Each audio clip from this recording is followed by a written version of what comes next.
आज का वचन का विषय 4 आध्यात्मिक नियम क्या हैं।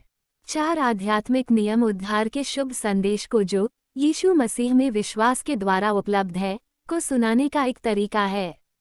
ये सुसमाचार में महत्वपूर्ण जानकारियों को 4 बिंदुओं में आयोजित करने का एक सरल तरीका है। 4 आध्यात्मिक नियमों में से पहला, परमेश्वर आपसे प्रेम करता है और उसके पास आपके जीवन के लिए एक अद्भुत योजना है। यूहन्ना 3 अध्याय का 16 हमें बताता है कि क्योंकि परमेश्वर ने जगत से ऐसा प्रेम रखा कि उसने अपना इकलौता पुत्र दे दिया ताकि जो कोई उस पर विश्वास करे वो नष्ट न हो परंतु अनंत जीवन पाए।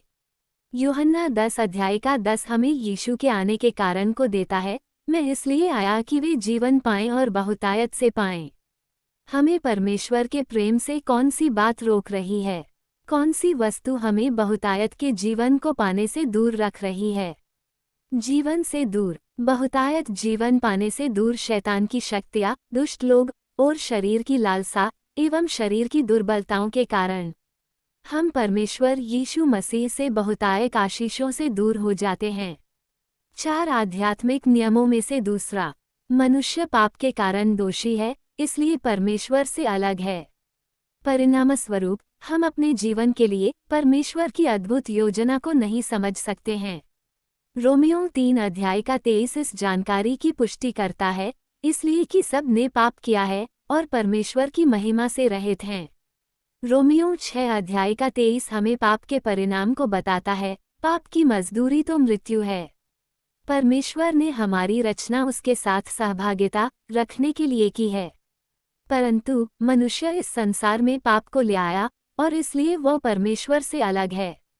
हमने उसके साथ उस संबंध को बिगाड़ लिया जिसकी परमेश्वर ने हमसे रखने की अपेक्षा की थी। इसका समाधान क्या है? इसका समाधान प्रभु यीशु मसीह ग्रहण करें और उद्धारकर्ता स्वीकार कर सकते हैं, और समाधान प्रभु यीशु मसीह जरूर करता है, क्योंकि उन्होंने मेरा जीवन भी जो बीमारियों दुष्ट से भरा हुआ था, परमेश्वर यीशु मसीह को ग्रहण किया है और परमेश्वर ने बीमारियों दुष्ट शक्तियों से छुटकारा दिया और मैं बहुत खुश हूँ। 4 आध्यात्मिक नियमों में तीसरा, यीशु मसीह ही हमारे पाप के लिए परमेश्वर की ओर से एकमात्र प्रबंध है।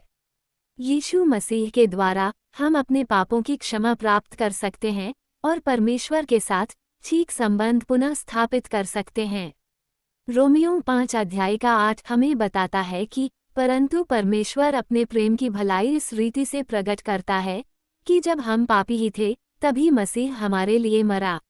1 कुरिन्थियों 15 अध्याय का 3 से 4 हमें बचाए जाने के लिए क्या जानने और विश्वास करने की आवश्यकता को सूचित करता है कि पवित्र शास्त्र के वचन के अनुसार यीशु मसीह हमारे पापों के लिए मर गया और गाड़ा गया और पवित्र शास्त्र के अनुसार तीसरे दिन जी भी उठा। यीशु स्वयं यह उद्घोषणा करता है कि वही उद्धार के लिए यूहन्ना 14 अध्याय का 6 में एकमात्र मार्ग है, मार्ग और सत्य और जीवन में ही हूँ, बिना मेरे द्वारा कोई पिता के पास नहीं पहुँच सकता। मैं कैसे उद्धार के इस अद्भुत उपहार को प्राप्त कर सकता हूँ? अद्भुत जीवन को प्राप्त करना। यीशु मसीह को ग्रहण करने के बाद अपने पापों से, गुनाहों से, बुरे कामों से यीशु मसीह के समक्ष प्रस्तुत कर माफी मांगे और बुरे कामों से मन फिराए ताकि हम उद्धार पाए, जीवन पाए। 4 आध्यात्मिक नियमों में चौथा, उद्धार के उपहार को प्राप्त करने के लिए हमें हमारे विश्वास को यीशु मसीह में उसे अपना उद्धारकर्ता मानते हुए रखना चाहिए और अपने जीवनों के लिए परमेश्वर की अद्भुत योजना को जानना चाहिए। यूहन्ना 1 अध्याय का 12 इसे हमारे लिए ऐसे वर्णन करती है, परंतु जितनों ने उसे ग्रहण किया उसने उन्हें परमेश्वर संतान होने का अधिकार दिया।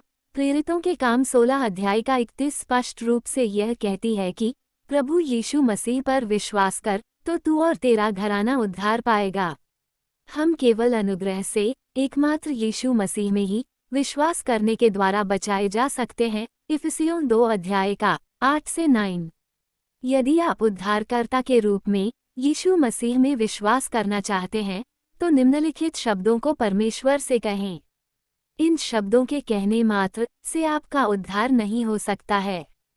केवल यीशु में विश्वास ही है जो आपको पापों से बचा सकता है। ये प्रार्थना उसमें अपने विश्वास को व्यक्त करने और आपके लिए उद्धार का प्रबंध करने के लिए धन्यवाद देने का एक तरीका मात्र है। हे परमेश्वर, मैं जानता हूँ कि मैंने आपके विरुद्ध पाप किया है और मैं सजा का पात्र हूँ। परंतु यीशु मसीह ने उस सजा को स्वयं पर ले लिया जिसके योग्य मैं था, ताकि उसमें विश्वास करने के द्वारा मैं क्षमा किया जा सकूं। मैं उद्धार के लिए आप में अपने विश्वास को रखता हूँ। आपके अद्भुत अनुग्रह तथा क्षमा जो अनंत जीवन का उपहार है, के लिए मैं आपका धन्यवाद करता हूँ। आमीन।